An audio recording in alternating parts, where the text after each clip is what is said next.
It's always so nervous when somebody introduces you, we've never met before, haven't a clue who you are. So, what's Catholic again? So, thank you so much. Thank you for being here tonight. You're not in Tokyo. You chose Swanwick over Tokyo? That is wonderful. So I don't know what my little biography says, but I'm from Manchester, as you can tell by the accent. And I belong to a missionary order called the Samaritans, and I've worked for 11 years of my life over in Central Africa. I was in Congo, Brazzaville, and I spent a few years in Nigeria, and 7 years in Kenya. And I worked in a famous situation called Kibera, which some of you may well know. It's a kind of a difficult settlement. So my background is kind of a missionary overseas, but since 2013 I'm in the centre of Manchester. I'm in Ancoats, 4.5 minutes away from a place called the Etihad Stadium. But I've never been there because I support the other team. And so I live with 2 African priests. We have 3 churches, and I am very happy but a bit nervous to be with you tonight. When I was 18, we were in Ireland. We did what we call a novitiate, a spiritual year, and they gave us like the basics of homiletics. And the first thing they said when you begin a homily, never start with an apology. I'm going to break that rule right now. Do you know what the imposter syndrome is? When people got high expectations of you and expect so many things of you and assign you to roles, and you feel totally, below the bar. Well, I've got massive imposter syndrome. I don't have a scientific bone in my body. I don't know anything about biology or geology or chemistry, and so I can see everyone here knows far more than I do. And you'll notice, what can you know? I don't have any I'm a dinosaur, so I don't have any PowerPoint presentation. So the only saving grace is strategically the organizers placed me just before the wine reception. So there's a drinks reception afterwards. So I know the other basic law of pedagogy was from Aristotle, wasn't it? The mind can only take what the bottom can endure. So I hope your bottoms will endure at least, I think they said I've got till 20 past 8. I've got a bouncer in front of me here, so it's 20 past 9, sorry. It's a deja vu, isn't it? So anyway, if you want to look upon this tonight, the Friday night slot, it's only like the aperitif, the hors d'oeuvre, the antipasto, the starter, because tomorrow the big players will come, and that will make it worthwhile, being here in Swanwick for these 3 days. So I think I'd like to start. Can you remember? I'm sure you can remember March of last year, and that iconic moment, 27th of March, a Friday night at the Vatican. That famous Urbi et Orbi blessing from Pope Francis. And you saw this man in the white soutane hobbling up the esplanade of St. Peter's, and it was raining, and it was only lit by candlelight. It was like soleil lumière. And on the top was this medieval crucifix that had been used from the Middle Ages to help people overcome the plague. And it was raining. It was drenched, drizzled, and there was raindrops falling down the face of Christ like tears. And Pope Francis, took the monstrance and gave us a blessing and gave that little homily.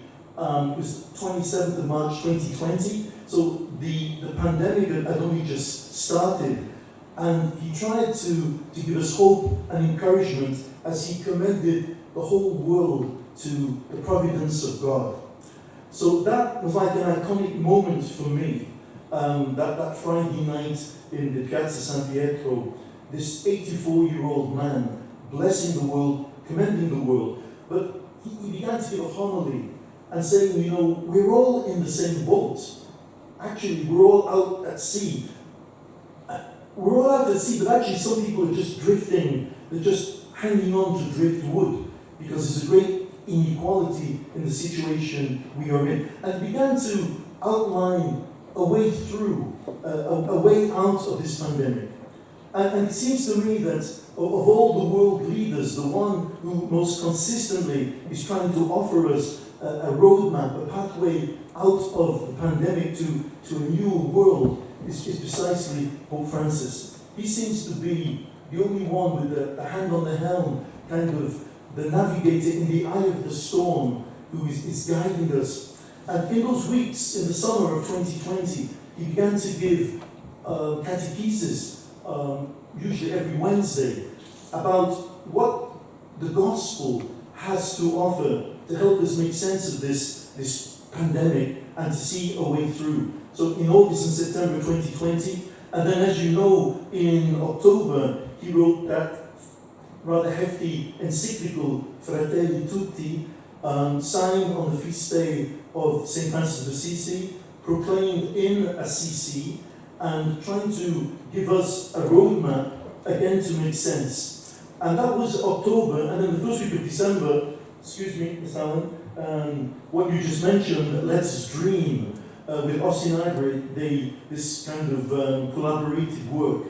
So it seems that the recipe, the ingredient for making sense of our humanity in the global pandemic is trying to be outlined in these works of Pope Francis. But of course, a few years before that, he already did something far more helpful and relevant to us. Laudato Si means Signor, en care for our common home. So I think cumulatively, the catechesis over the summer, Fratelli Tutti, Let Us Dream, and Laudato Si, they do help us to make sense, and they do help us to regenerate our humanity. The ravages of this pandemic globally, we'll probably hear so many things over the next few days, but how do we regenerate our humanity? How do we reconstruct? How do we move forward? So I believe that trying to share a few, I know you all know this material far more than me, you know it backwards, but let's see, can we get some insights maybe to help us ourselves. Just starting with Laudato Si, it's pretty long. It used to be the longest encyclical that any pope had ever written until Fratelli Tutti. And then Francis beat his own record, and Fratelli Tutti is longer by several thousand words. But as you can see, Laudato Si is stunning. It's stellar. It's a prophetic wake-up call to the whole of humanity, addressed to every living being on planet Earth. It's so dense that it's such a sophisticated text. It takes many readings. I read it probably 4 times, I would say. But because it's so dense, there are multiple layers of meaning. And so I'm sure, I know you've already, but perhaps maybe after this weekend, you can revisit it, because every time we'll throw up some new insights and new gems. You know that, okay, now it's just over 6 years. It was Pentecost of 2015, and now it's already over 6 years. But you know, after 2.5 years, it became, in the Guinness Book of Records, the most quoted encyclical in papal history. So just after 2.5 years, I mean, who on earth reads papal encyclicals? And so many. And what has been the reception of this document outside the church as well as inside, from scientists, from politicians, from economists, from social scientists, and from people of other faiths and other religions, against or for, the traction it has generated, you know, is absolutely magnificent. So I'm not going to reiterate or rehearse the analysis of the situation that the Pope gives so succinctly and beautifully in chapter 1. So you remember the first chapter is what is happening in our caring home, and he identifies the climate change, the global warming, the lack of access to clean, fresh drinking water, the lack of biodiversity, the extinction of species. You know this is all in the very dense first chapter, which is so scientifically up to date for 2015 and is a marvelous synthesis. But more importantly for us, he wants to try not just to give us the symptoms, but identify the causes that can help find a solution. And so already in chapter 2, the second chapter, which is on the gospel of creation, he puts his finger on a problem that maybe many Christians have been complicit, have bought into. And it's about this famous interpretation of the opening chapter of Genesis chapter 1, the human being created in the image and likeness of God, and then given dominion to have power to subdue, have mastery over creation. So I'd like to come back to that in a moment, but he does tackle it. And that leads to his basic critique of the human being misunderstanding our role. So there are some big words, sometimes we can't get your tongue around, like Anthropocentrism or Anthropocentrism, whatever terms you want. So in his third chapter, he gives a subdivision about the way the human being we have misunderstood our role in creation. So you know, anthropos is a Greek word for human being. So anthropocentrism means we have made ourselves the be-all and the end-all of everything. We made ourselves the criterion. And so because we've misunderstood Genesis chapter 1 about having dominion and being masters and subdue, it's led us into great problems. So Pope Francis has a sharp and a really harsh and severe criticism of this anthropocentrism. He uses several adjectives. Moderately, he talks about modern anthropocentrism. He talks about a misguided anthropocentrism, an excessive anthropocentrism, a distorted, and even a tyrannical. So he's going to town on this, that the way we have misdefined and misunderstood our role in creation right from the start. And therefore, if human beings are part of the problem, then human beings have to be part of the solution. And so, if we have been responsible for the devastation, for the plundering of our common home, and the great sins against ecology, then we have to be agents of the restoration and the healing and the transformation. So what does that mean? That a balanced ecology, the right kind of ecology needs the right kind of anthropology. And so he wants to offer a vision of what the human being is in the eyes of God. So if the human being we've been tyrannical and excessive and misguided and distorted, there must be a vision of the human person which is balanced and moderate and correct. And there's no way that we're going to solve the problems of our planet unless we first throw the spotlight on ourselves and try and recreate and regenerate an authentic humanity. So this is what he wants to do in his third chapter. So he wants to a restoration of an anthropology that can be at the service of ecology. Okay? So ecology, oikos, logos. Logos is the meaning. Logos is the study. Oikos is the home. The way that organisms can be at home together. So ecology is a systematic study of animate and inanimate organisms living side by side in a certain sphere, in a certain habitat, in a certain system. And so, if we've had a misguided anthropocentrism, it means we've had a misguided lifestyle. And so he's going to ask us to take a long, hard look at our lifestyle.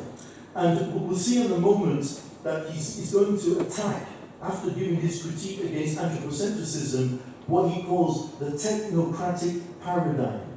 So what leads us into that is this word dominion. So you see, back in 1967, before most of you were born, there was an American medieval historian called Lynn White, who put the finger at the Judeo-Christian tradition and said, in 1967, you're to blame. Your canonical scriptures have been the impetus for human beings plundering, this is 1967, plundering our planet. Because in Genesis 1, only the human being is imago Dei, the image and likeness of God, and only the human being has been given mastery to go out and subdue, all the beasts of the air, all of the fish, all the beasts of the world, of life, etc. This subdue and have dominion. Pope Francis in chapter 2 puts his cards on the table and says, this is a total travesty of what this word dominion means in the context. That in no way does it mean the right to plunder, the right to vandalize, the right to use violence against our planet Earth. That is complete misunderstanding. So there are two words in Hebrew, radah and kabash, to subdue, to have mastery, dominion, lordship over.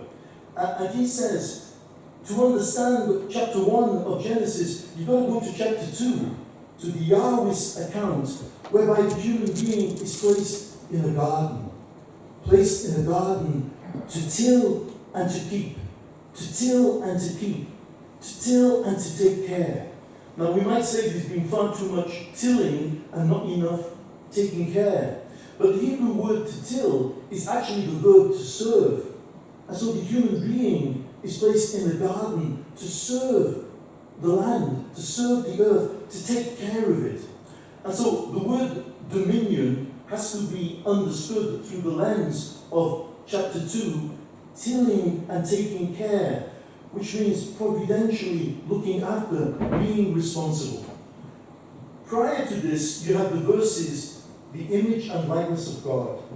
So is that giving you a carte blanche to do what you like, because only you, amongst all creatures, are in the image and likeness of God? No, says the Pope. You see, in the Christian tradition, with the great giants like Augustine and Aquinas, image and likeness of God has been interpreted, sorry to use the big words on a Friday night, but ontologically, on the level of being. So what differentiates us from other creatures is that only the human being has reason and intellect and free will. So for many centuries, that's the way the image was understood. You're in the image and likeness of God because you've got intelligence, you've got reason, you've got memory, you've got free will. But nowadays, the Pope reminds us, the scholars tell us, it's not ontological at all. The author of Genesis didn't have all this sophisticated philosophy in his mind when he was writing it. It's actually functional. So you and I are created in the image and likeness of God to function the way God would function, to take God's place, to be on earth as if God were present. And so, my friends, if God was walking not just in the Garden of Eden, but in the garden of the world, how would God himself take care? And Pope Francis, he says, obviously, humanely and responsibly, intelligently and carefully. And so here's the beautiful thing. You and I, indeed, we are in the image and likeness of God. We are to take the place of God on earth, to be on earth as God would be. So here's your great compliment. Mark Twain said, I can live off a compliment for a month. So here's your compliment. You are God's alter ego. You are God's understudy. You know when you have the night at the opera and the prima donna gets laryngitis? The understudy steps in. Who is going to step in for God? Imago Dei, the image and likeness of God. You are God's alter ego. You are God's understudy. You are God's stand-in. You are to substitute God on earth. You are his viceroy, his vizier, his viceroy, his ambassador, any blooming adjective you want to use. You're the delegate, you're the ambassador. So can you see, that's what the image and likeness of God means. This carries responsibility. You know in the psalm, you care for the earth. You level it, you flatten it, you drench it with water to take care of the earth. And so dominion is controlled by the image and likeness of God.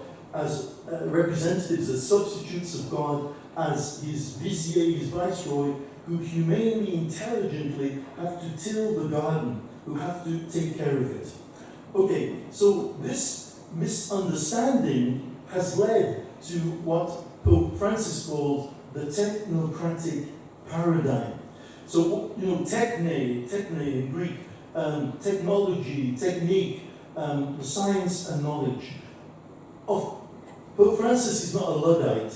He's not against progress. He's not against advances in science and knowledge and technology.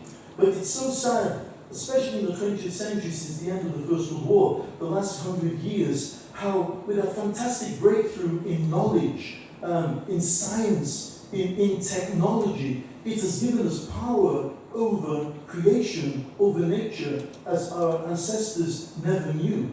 And here, Pope Francis acknowledges his debt to Romano Guardini. If you look at the footnotes of Laudato Si, several times there is the beautiful Italian name, by the way, of Romano Guardini, but he's German. He was born in Verona. At the age of 1, his dad, a man, they went to Mainz in Germany. His dad became the Italian consul in Germany, and Guardini grew up as a German, but combined in a lovely synthesis the rigor, the methodology, the discipline of the Germans with the Latin je ne sais quoi, the Latin, savoir-faire or whatever it is, or mangia bene, whatever it is, a beautiful synthesis. But Romano Guardini, massively prophetic, made a critique of the abuse of power and the end of the modern world because of technology dehumanizing us. The question of mechanics and the question of techne. There is homo faber, the human being, the man who makes and creates. Roger Bacon, the English philosopher, said, knowledge is power.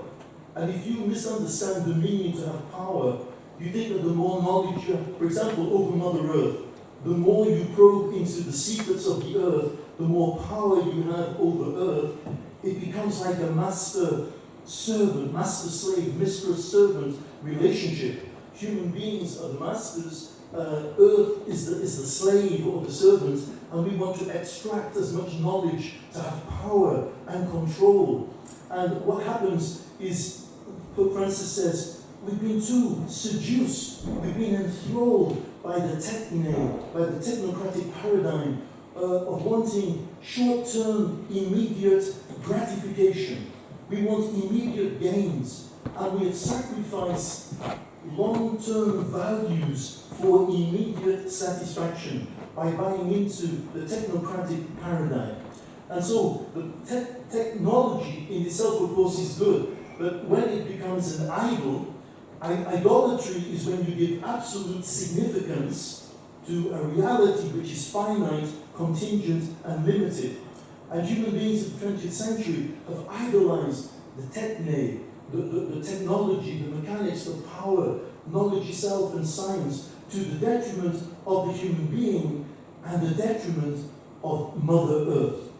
And so this technocratic paradigm has an offspring called compulsive consumption. Does that ring any bells with you? The addiction to buy and to have. I appreciate some of you here, I can tell by looking at you, you have a philosophical background. I can see that. So you obviously know René Descartes. Yeah, you've seen Monty Python, so you know René Descartes. So René Descartes had this marvelous intuition, cogito ergo sum. Do you remember that? What a load of nonsense. It's not cogito ergo sum, it's tesco ergo sum. Tesco ergo sum. I shop, therefore I am. And so the modern culture has been enthralled, seduced by having, owning, possessing, consuming. And in the modern techne, the paradigm, the perfect human being is homo consument, the person as consumer, the person who has and has more and hoards and possess. And of course, the more I have, the less you will have. And this is what's happening with the affluent countries of the north to the detriment of the south. this is leading precisely to what Pope Francis calls the ecological debt. There is a huge debt owed to the southern nations, the so-called developing countries, by the northern, more affluent Western countries who have extracted so much from the south and have not paid back. And so it's a question of justice, of eco-justice to pay back. So there is this offshoot which is called compulsive consumerism. And what does it lead to? A side effect. Massive indifference.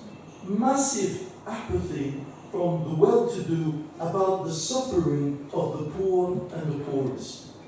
You may have noticed the northern countries have just been hit last week.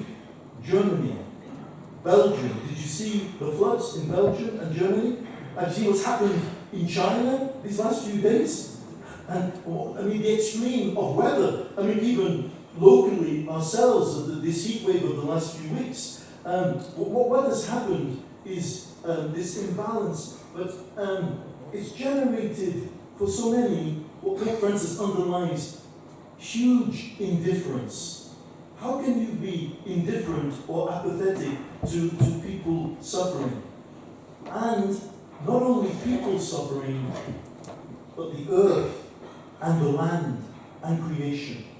And so, whilst from Scripture we say God has heard the cry of the poor, Pope Francis wants us to say, alongside the cry of the poor, there is the cry of the earth.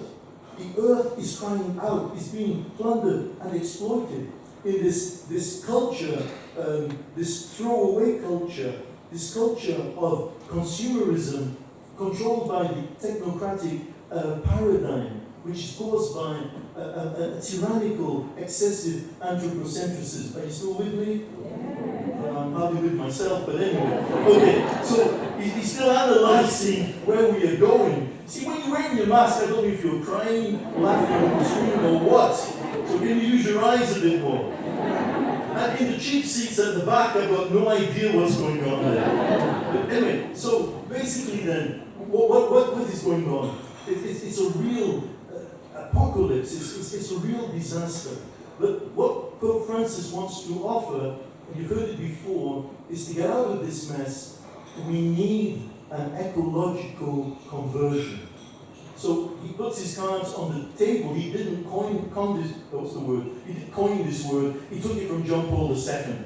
Okay, so John Paul used it in the 90s. But he's insisting we need a ecological conversion. So biblically, I'm glad, Paul, by the way, that you did begin with St. John, and the very first question in the fourth gospel, what do you want? What do you want? What are you looking for? It's fantastic. Come and see. They went and they stayed, etc., etc. Biblically, the word conversion, I think you know, is this word metanoia. It's a cliche now, isn't it? Metanoia. My friends, nous is your mind. Meta means beyond. Conversion means go beyond your present mind. Metanoia. Go beyond your present mind. Think outside the box. Get the bigger picture. In Greek it's metanoia, in Hebrew it's shub, which means to turn around. It means to do a U-turn. It means turn around 180 degrees. You're going in the wrong direction. My friends, we've got to change course. We've got to have a volte-face, about face. We've got to turn around. We need to discover another horizon. And so out of the problems created by anthropocentrism and the technocratic paradigm, which has led to addictive consumerism, compulsive, etc., we need a conversion. We need a metanoia, we need a change. Now, in English, when we say, conversion, you can say, well, I need to change my drinking habits. And not you, I'm talking about me. We need to change, my bad behavior. That links conversion only to morality. But the reality of conversion is much wider. We need an intellectual conversion. We need an affective conversion.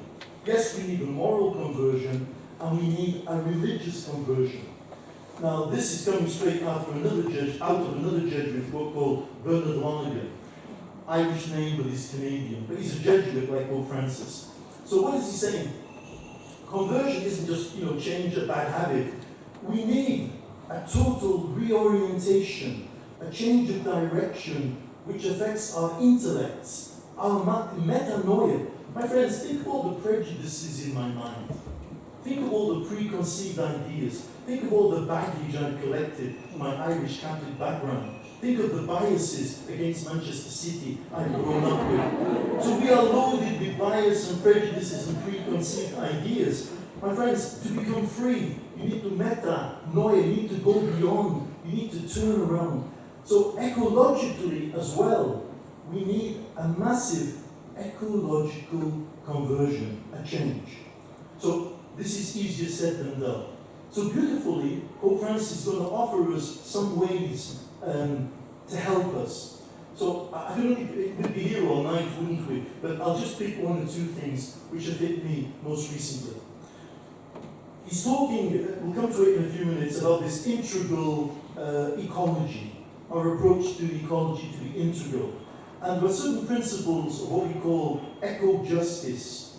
The first principle of eco-justice I find most helpful as a way of leading to my conversion is the conviction of the intrinsic value of every living creature.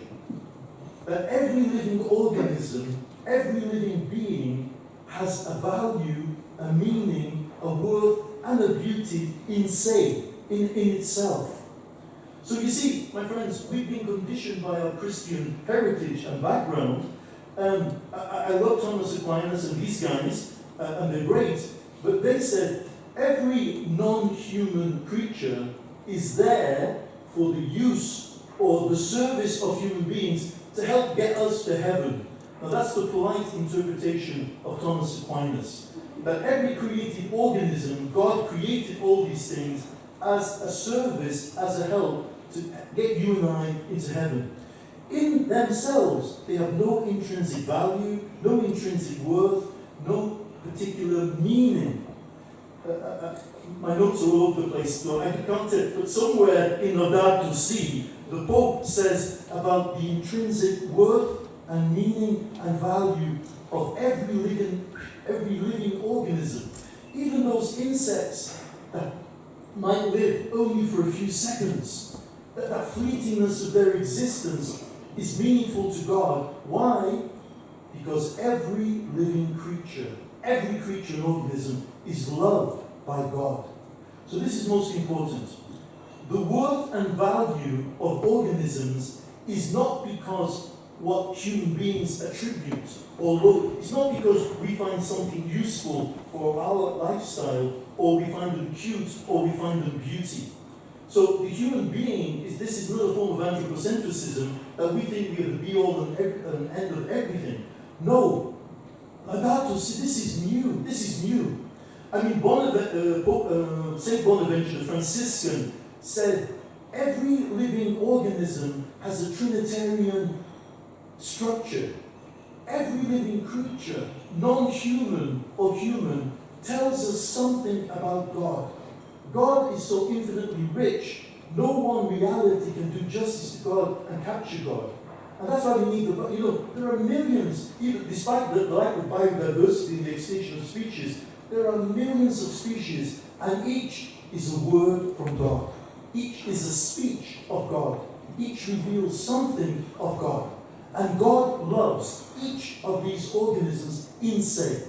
So please, you're going to take away one ingredient for the conversion to help us. From now on, let me respect absolutely every living creature and organism. My friends, that's very easy to say, but have you ever been under a mosquito net with one mosquito? It takes one mosquito to ruin a night. Now, I love Albert Schweitzer. Remember Albert Schweitzer, the represarium? Albert Schweitzer said, never kill a cockroach, a spider, a mosquito, or a scorpion. I never will kill a scorpion, or a cockroach, or a spider, but mosquitoes? Anyway, the principle is there. So, and secondly, if you're still with me, very beautiful, wait for this. all my life, I've grown up. I've grown up with a dilemma.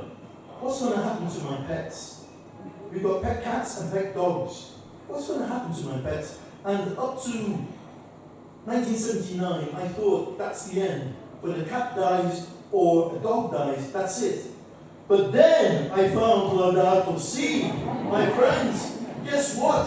On 2 occasions, he says, this is beautiful, to restore all things with Christ. Christ will draw to him, the risen Christ will draw every living organism to himself and hand it to the Father. Every living organism has a future in God.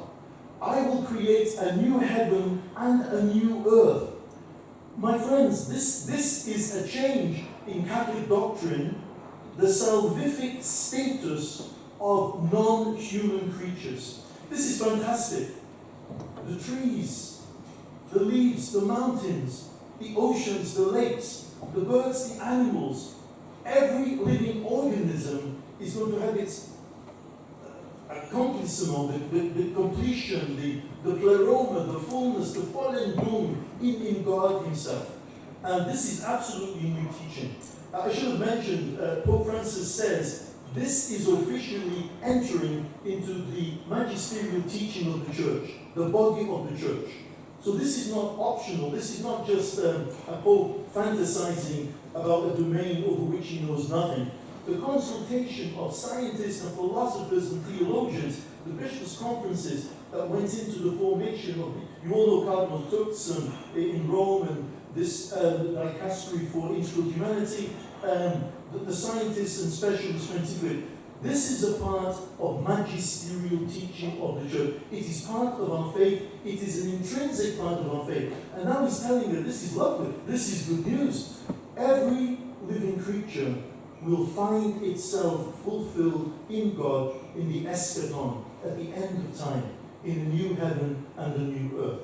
So this is absolutely beautiful. Okay, so integral ecology means something very beautiful. The world is in a mess. There is a crisis. There is a human crisis, but there is a global crisis on many levels. There's not just one avenue to heal. And so the Pope says famously, there's not like 2 crises. It's not an ecological crisis and a social crisis. There's not an environmental crisis and an economic crisis. No, they're all intrinsically linked. What is the mantra of ecology? Everything is interconnected. Everything, if it's interconnected, is interrelated. If everything is interrelated, it is interdependent. And so the interconnectivity of all reality requires an approach which is unified and one.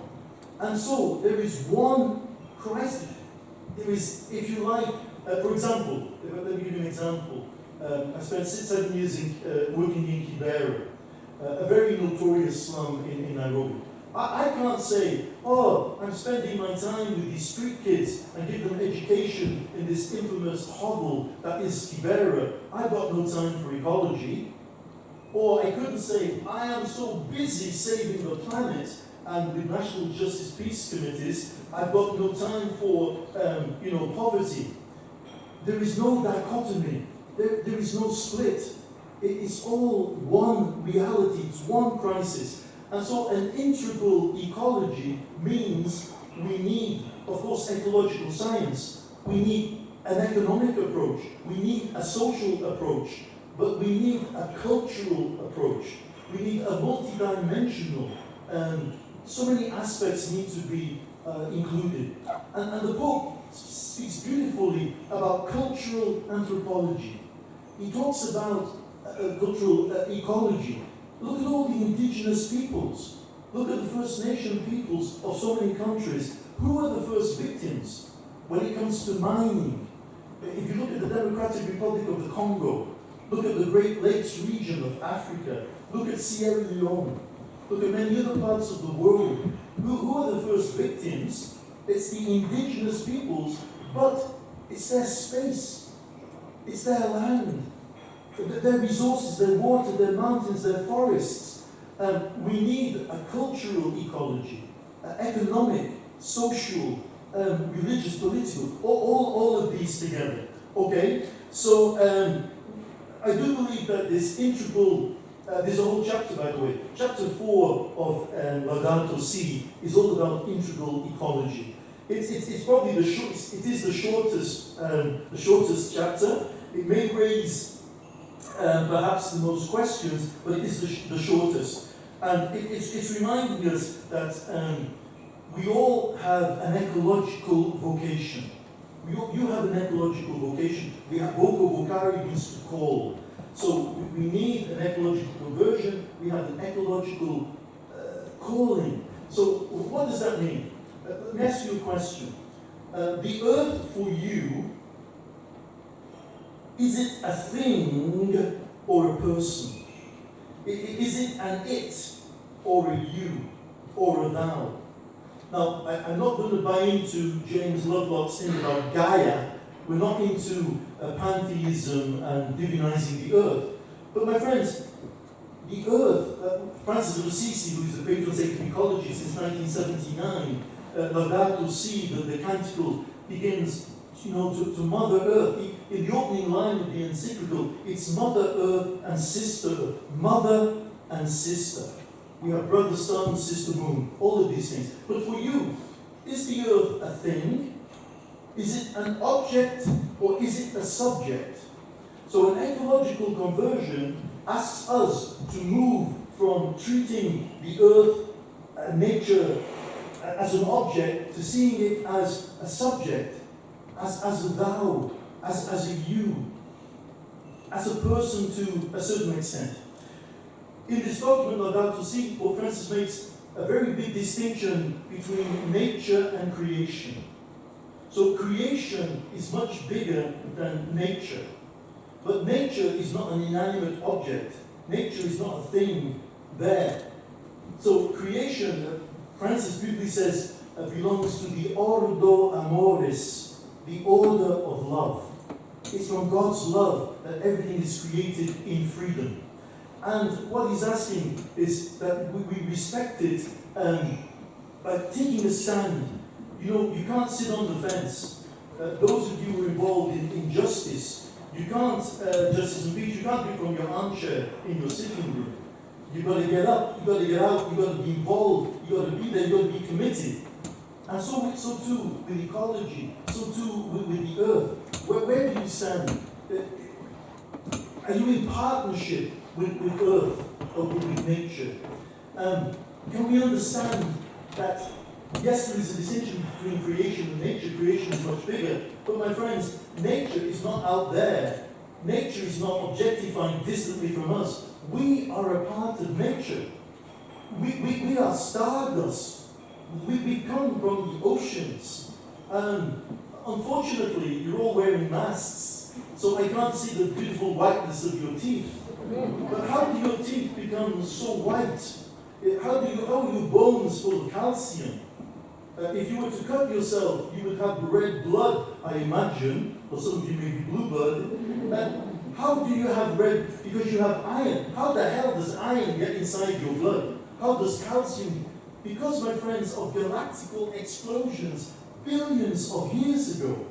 We are children of the stars. We are stardust. We've come from the oceans. This is who we are. And God, in His love and freedom, created all of this out of love. And as we believe we'll have a destiny in resurrection, so too will the whole of this earth. My friends, there's been imagine you're all Christian. Most of us are Christian. Some of you will be Catholic. I know you will. We have a thing in Manchester. We call it lex orandi, lex credendi. That's what we call it in Manchester. It means the way you pray is what you believe. So are you ready for this? Are you ready for this little test? There's any Catholics here, but if I want to know what you really believe, I'll find out how you pray. Let's see, can anybody take over from me in this prayer? Hail, Holy Queen, Mother of Mercy, hail our life, our sweetness, and our hope. To thee do we cry. Poor banished children of Eve. Poor, banished children of Eve. To thee do we send up our... What? Mourning and weeping. Where? Stop. What? Oh. So we are poor, banished children of Eve, mourning and weeping and wailing in a valley of tears. And after this hour...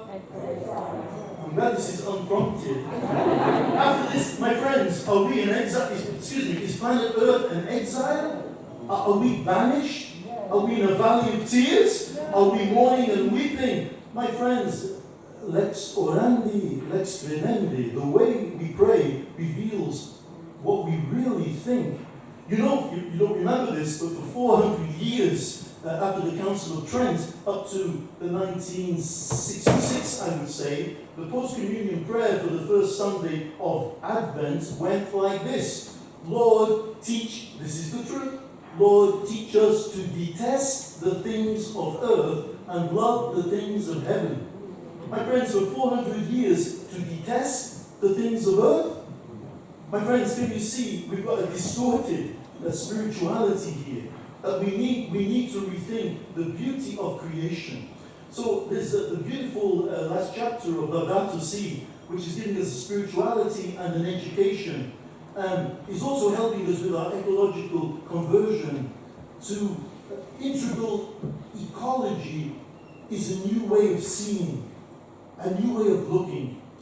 In Latin, the word respect means to look twice. Respectio. Respect means to look twice. Respect. So my friends, to stop and stare, to be aware, to be alert, to have a serene attentiveness, to find God in a raindrop and a snowdrop, in a fallen leaf, in a sunrise or a sunset, in a mountain stream, in a forest. Jared Manley Hopkins, the world is charged with the grandeur of God. It will shine out, break out like shining from shook foil, gathered to a greatness like the ooze of oil crush. Why then do men then not wreck his rod? Generations have trod, and all is bleared, smeared with trade. Where's man's smell? And foot can no longer feel for being shed. And yet for all this, nature is never spent. There lives the dearest freshness deep down things, because the Holy Ghost over the bent world broods with warm breast and with our bright wings. God is everywhere present in creation, and we've got to rediscover the sanctity of everything that comes from God's hands. And so to appreciate, appreciation, admiration, reverence and respect, we need, says Pope Francis, an ascesis. Asceticism means training. It means we know how to say basta, enough, no. You know the famous R's, you all know reduce, recycle, reuse, remind. But there's other words: reverence, respect, redistribute, repent, restore, responsibility. Asceticism implies we need a moderation. We need a sobriety. We need how to say no to our desires. And all of this, has led to this misguided anthropocentrism, etc. So there's so many beautiful things of Pope Francis in Laudato Si.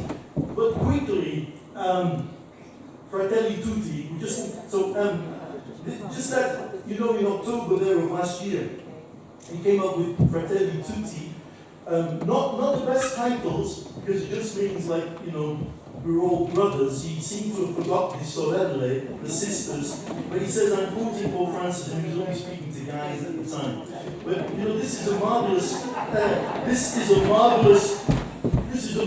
work. This is the longest encyclical, but it is marvelous. It begins in a parallel. So if Laudato Si is that everything is connected, Fratelli Tutti is everyone is connected. And he begins the first chapter with this kind of itemizing the symptoms of the world. I'm afraid it's a litany of catastrophes and calamities. Obviously, it was at the time of the COVID, the pandemic. It's a bit kind of scary reading, chapter 1, but he's giving us the status quo. And he's identifying the new rise of nationalisms, the wrong kind of popularisms, the toxic individualisms, this massive indifference again, this throwaway culture, the indifference and apathy to human suffering. And how is he going to remedy it, this bleak?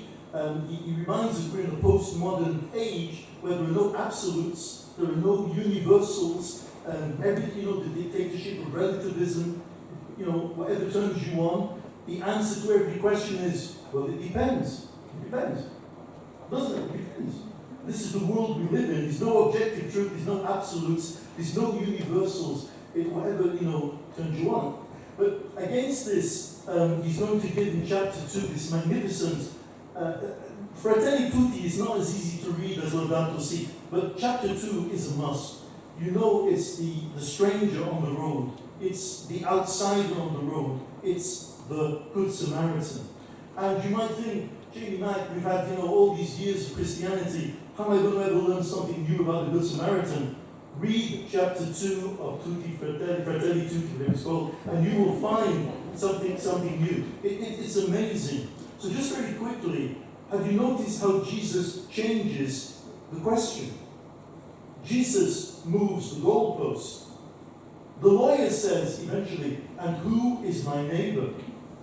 What's behind that question? Where do my responsibilities end? Where can I draw the line? How far do I have to go? Who am I responsible for? Who am I not responsible for? So in Judaism, it was well known, there was an argument, a debate. Is it somebody from your village? What if they're 30 kilometers away? Are they your neighbor? Is it someone of your clan, of your kin, of your family, or blood relation? What if you're married into the family? Is it someone of your religion, a co-religion like famous Jew? What if it's a proselyte or a convert? There was loads of questions about who constitutes my neighbor, because where do my responsibilities end? Where am I no longer responsible? When can I be left off the hook? So what's the lawyer's question? Who is my neighbor? What was Jesus' question? Which of the three made himself the neighbor? Can you see the difference? Not how far do I need to go? Where can I stop? Where can I be let off the hook? Who is my neighbor? Which one of the three made himself the neighbor? My friends, our problem is, we've heard the parable millions of times. Every culture does things in threes. You're going to prove me right. Have you heard the joke about the Englishman, the Irishman, and the... Like, unprovoked, you said, the Scotsman. If I said, have you heard the joke about the Englishman, the Irishman, and the Serbo-Croat? You would have said, wow.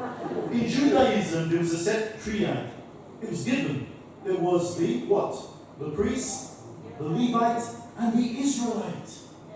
The priest, the Levite, and Sam Cohen. The ordinary punter, the ordinary Jewish layman. Jesus' audience know he's an iconoclast, anti-clerical. When he begins his story, they know which way it's going. The priest is going to see the guy in the ditch and do nothing. The Levite's going to do nothing. The Israelite will save the day. That doesn't happen. My friends, most of you are Christian and you've heard this parable before, and it's probably been given to you as love your neighbor. Baloney. Absolute baloney. If Jesus wanted to tell you a story, the moral being love your neighbor, it will be what I just said to you. The guy gets mugged, stripped, left half dead. The priest, as usual, comes around the corner, as usual, and does nothing. Crosses over to the other side. Hope there's no priest here. And secondly, the Levites like the Legion of Mary or the liturgy secretary or the musicians and welcome it. They come along and of course they pass over to the other side. The third person who comes along is the Israelite, the ordinary Paul, whatever your name is, and does gets on with it and helps. Moral of the story: love your neighbor. Yes? Thank you. That's not what Jesus said. My friends, this parable is not about love your enemy. Have you ever heard that before? Good Samaritan, love your enemy. My friends, if Jesus wanted to tell you a story about loving your enemy, the guy in the ditch, beaten up, half naked, half dead, he would have been a Samaritan. Think about it. Think about it. Love your enemy.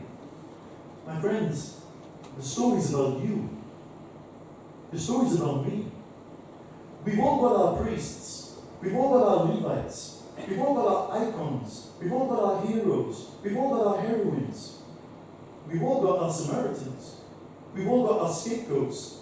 We've all got the ones we exclude, the ones we hate. My friends, this is asking us to rewrite the maps of our lives. My friend, Pope Francis asks us, who do you identify with in this parable? Who do you identify with? Some of you looking at, yeah, some of you would be the thieves, yeah? So some of you would be the thieves. Some of you might identify with the assaulters. Who identify with the priest? Or the Levite? Or the man in the ditch beaten up? Or the Samaritan? Or the innkeeper? Or the innkeeper? So all of these have a role. So here's the thing, my friends. What if you're in the ditch? Half dead, half naked, robbed, mugged, etc. Can you see yourself needing the person you hate the most? Can you see yourself allowing yourself to be helped by somebody you've excluded? Because you might be saying, I'd rather be dead than let her help me. My friends, the Samaritans were not an oppressed minority. The Samaritans were the hated enemy. They were hated, and there was mutual hatred on both sides. We've missed the loathing and the despising. At the end of the parable, when Jesus says, which of the three proved himself to be the neighbor, the lawyer won't even say the word. He won't say that word, Samaritan. He will choke in his throat. So he would choke, he wouldn't spit it out. So much was the hatred. My friends, for the Jews, the only good Samaritan is a dead Samaritan. It's an oxymoron. And Jesus is challenging his audience to put the adjective good with that noun Samaritan. And he's doing that to you and me. He's asking us to rewrite. From childhood, we've been brought up to respect certain people and to suspect others. Our parents, good people though they are, have ingrained them, programmed us to, don't get excited now, they programmed us to see some people as the priest, as the Levite, as the icon, as the hero, and others, the Samaritan, the enemy, the other, the hatred. So, just to change the metaphor, what do we do when we come across somebody wounded by the side of the road? Is it inclusion or exclusion? Take the priest. The priest sees the guy in the road. He's going to ask this question: what will happen to me if I go near him? He looks half dead, he's half naked. I'm a priest on the way to the temple. Won't I be contaminated and defiled if I go near? What will happen to me if I go near him? What does the Levite say? What will happen to me if I go and help him? Hey, it might be a trap. This is a dangerous road to Jericho.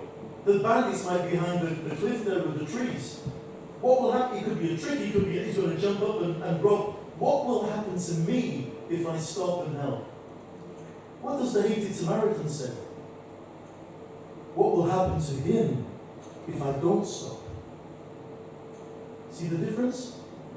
When we meet the wounded by the side of the road, is it inclusion or exclusion? What does Pope Francis say? He says fantastically, beautifully. The hated Samaritan offers his time, his tenderness, and his money. His time, his tenderness, and he was on a journey, he had somewhere to go, and he let the wounded man interrupt him. Go to the text. The priest sees and crosses over. The Levite sees and crosses over. The hated Samaritan sees and his stomach churns over. He doesn't pass over, his stomach churns over. His spine, his entrail, his guts spin, and he's moved with compassion. when the pain and the hurt of another human being grabs you in your innards and draws you to help. That's what compassion is. And the Good Samaritan sees with the eyes of love and compassion. So just very quickly to finish, I can see you're moving your bottoms. The mind can only take what the bottom can take. So the mind can only take what the bottom can endure. So here's the things, my friend. The Good Samaritan writes a blank check. He puts him on his horse. He had oil and wine, and he poured it on that broken body. The priest surely in his backpack had oil and wine that he was going to use on a cold marble altar slab stone in the temple. The Good Samaritan doesn't use his oil and wine for a slab of marble cold stone, but on the broken body of a human being. He lifts him up. He spends the night with him. So he needs the structure of the inn. He needs the innkeeper. He can't do it alone. And then he takes out 2 days' wages. He writes a blank check.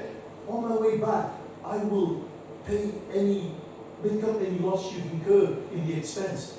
To take responsibility for a wounded stranger. To write a blank check. This is the new way of being human, the new way of being live, the new way of being free. This is the new humanity. This is the kingdom of God. And it's all with eyes of compassion. In this Fratelli Tutti, all the time the Pope speaks about bridges, building bridges, reaching out, not building walls. 14 times the word wall occurs in Fratelli Tutti, wherever it is. 14 times. And he talks about walls around the heart and walls around our lands. The one who builds a wall makes a prisoner of himself or herself. They lock themselves in and deprive themselves of a horizon. And so we need to build bridges. We need to be going towards the other. We need to be open all the way through. And a magnificent chapter, wait for it, a better kind of politics. He talks about the politics of love, the politics of kindness, the politics of tenderness. I mean, the whole encyclical is on social friendship, on social love, on fraternity and sorority. His basic premise is we are one big single family sharing a common home. Finally, we only live once. We only have one place to call our home. We constitute one single family, one big family in our common home. And these nationalisms and these popularisms and this toxic individualism is tearing it apart. Just look what happened, not being political now. Look what's happened with Brexit. Look what's happening in Scotland. Look what's happening in Italy at the moment. Look what's happening in the States. Look at the cultural wars. Look at the Catholic Church. Look at the use of Latin or not Latin. My friends, this is the apocalypse. This is the brink, the precipice on which these works have been done. So to finish, what's the last words of Let Us Dream? It's beautiful. It's a sentence which says, listen to the gospel, open yourself up, displace yourself, decenter yourself, transcend yourself. Self-transcendence, go above and beyond to serve, to act, to help somebody. So listen to the gospel, listen, open up the borders, open frontiers, decenter yourself, transcend yourself, and then do something. Go and visit a care home, go to a forest or a garden, protect somebody vulnerable. The cry of the earth and the cry of the poor are one and identical. If we have a preferential option in justice and peace for the poor, we have to have a preferential option for the earth, because the earth now is the poorest. And so, 100 days, 2021, a time to act, this is the catalyst. And I've been very inadequate in opening up these three things. But please, if in the next few weeks and months you can get a chance to get a copy of Laudato Si and Fratelli Tutti and Let Us Dream, and take some time to engage with it, to linger with it, you will be amazingly surprised. There are stunning insights. For this man who is nearly 85 years of age, He himself is a walking parable. He's an icon of what an integrated humanity is. And although I haven't done justice to it, I'm sure the Spirit of God will speak volumes to you if you have the courage to pick them up and engage with them. Thank you for your attention.